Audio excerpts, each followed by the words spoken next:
ஒன்பது கோளும் ஒன்றாய் காண அங்கு கற்பகம் என்னும் கடவுளின் மெய்யில் ஒன்பது கோளும் ஒன்றாய் காண அங்கு கற்பகம் என்னும் கடவுளின் மெய்யில்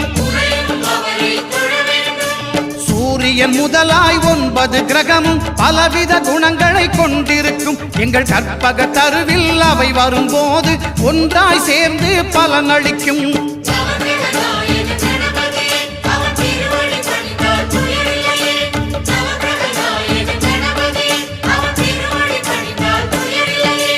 ஒன்பது கோளும் ஒன்றாய் காண